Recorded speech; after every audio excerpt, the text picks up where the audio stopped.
Hello and welcome to the Sporting Life and Timeform weekend best bets video ahead of Lockinge weekend at Newbury, the first Group 1 for the older horses this season. And we have got a stellar older horse to talk about in Palace Pier. And the big question is, are you with or against? I'm going to ask two gentlemen who have joined me for this quick video, Kieran Clark from Timeform and Matt Brocklebank from Sporting Life. And we'll start with you, Kieran.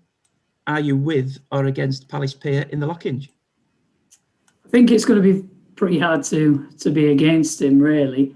I think there was excuses when he got beat in the QE2 last year. A few of John Gosson's that day just seemed to run a bit below par, and I think you can easily excuse that run. And the weather forecast isn't pretty down at Newbury. It has got to rain most of the day, and he won that Jack Lamaroir in bottomless ground last year. And I do think he's probably one of the most exciting older horses in training. It just boils down to price, really. He probably will win. He's, what is he, a 4 to 7 chance around there? I think it's probably worth trying to find one who might sneak into a place at a big price. And one that could do that is probably Century Dream, who will like the ground if it gets worse. And he won first time out last year. He probably isn't classy enough, but he definitely will handle conditions, and that could count for a lot of things. And we've seen it before. We've seen him do it on a big stage before, sneaking to a place at a big price. So he'd probably be one that I'd maybe be interested in each way, for all that Palace Pier should take plenty of beating. I think in what looks a good Lockinge, Palace Pier is definitely the star attraction, I think.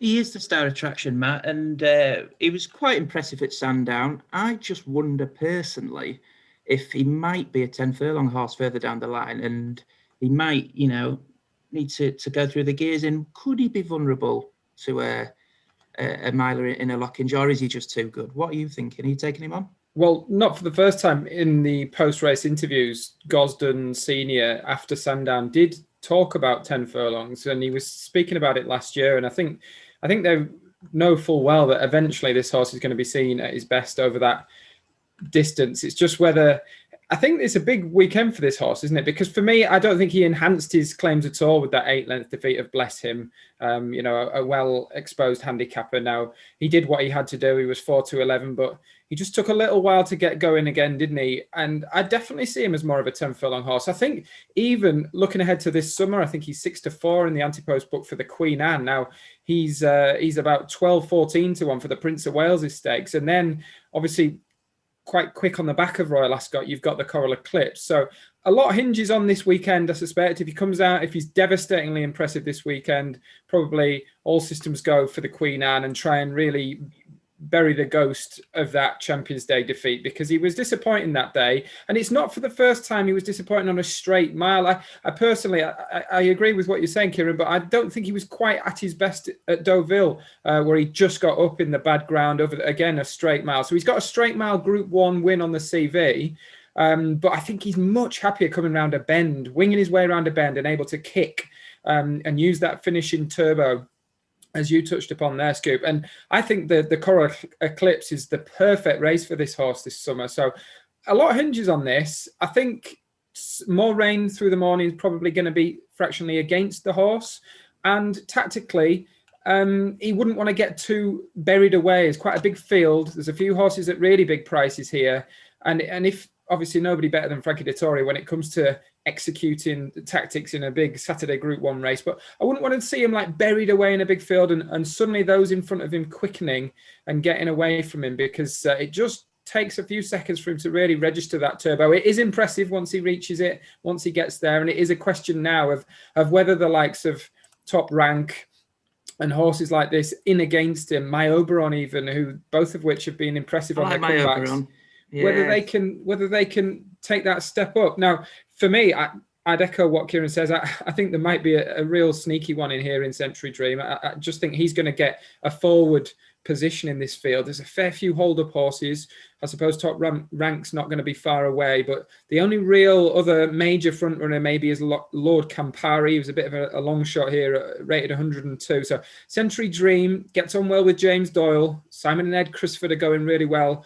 I think he could be quite interesting. If he gets that easy lead. He's won his last 2 at Newbury as well, and just loves soft ground. So every every drop of rain that comes on Saturday morning is going to be in this horse's favour. And he's a 7-year-old now, but we've had 6-year-old winner was Mustachary the last time this was run. We've had a couple of 5-year-olds as well in the last decade. It's not all about the budding stars, the 4-year-olds in the Lockinge. And he's got a bit of nous about him, hasn't he, Century Dream? I like him. When he's on song, he's effective.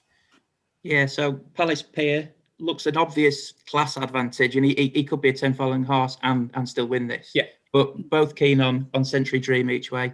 Thank you, gents. Right, let's get to the best bets bit. 210 at Thirsk for you, Kieran. Crack on. Yeah, locally trained runner in runner for Jeff Arkenau. If anyone's not seen the replay of this, it's well worth a watch. Obviously available on sportinglife.com, as all replays are. And very good. Plug away.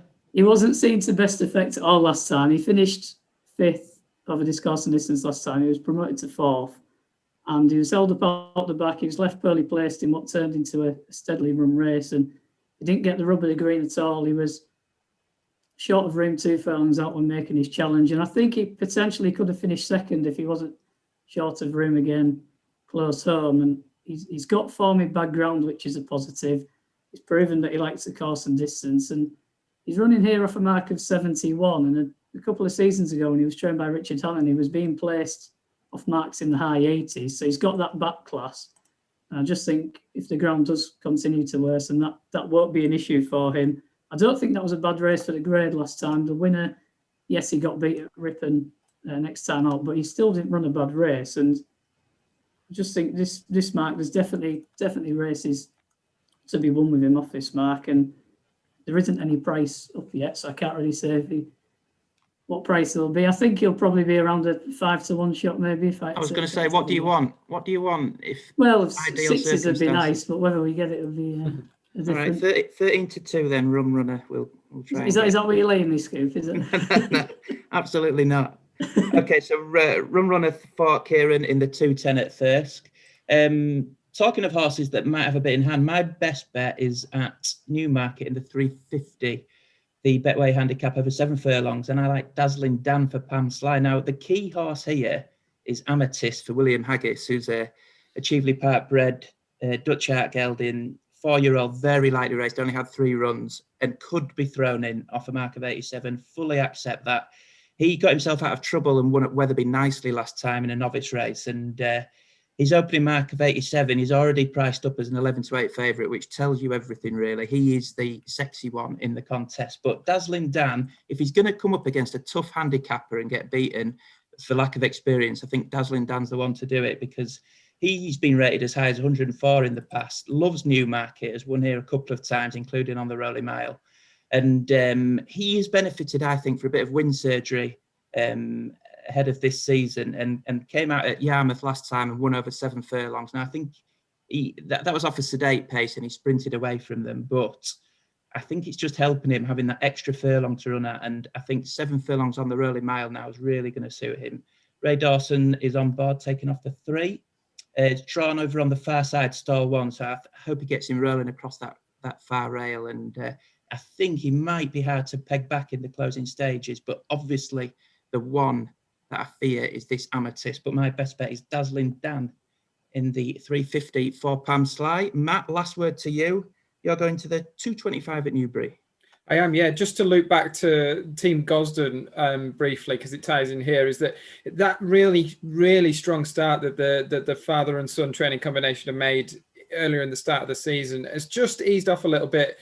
March, 43% strike rate. The following month was 24%, and now they've just gone below 10% for the first fortnight in May. So just, again, slightly wary of weighing in at Palace Pier at 4-7. It could all change, obviously, as we talk on Friday afternoon. They could well rattle in 3 or 4 winners throughout this afternoon. But with that in mind, I am going to take on Logician in the Aston Park, the Group 3 there, 1.5 miles, because he's gonna take up a fair bit of the market, but obviously Al Azi's in there as well, and I think this is a lot of people are gonna see this as a bit of a match. But I'm keen to be against both of them. Logician, no real excuses, when really disappointed when we last saw him, and definitely a question mark over this horse now as returning as a 5-year-old. And Al Azi, I just think there's going to be a real overreaction to that win. It was a super smooth win, wasn't it, on his comeback? And William Haggas has certainly been making all the right noises about him going forward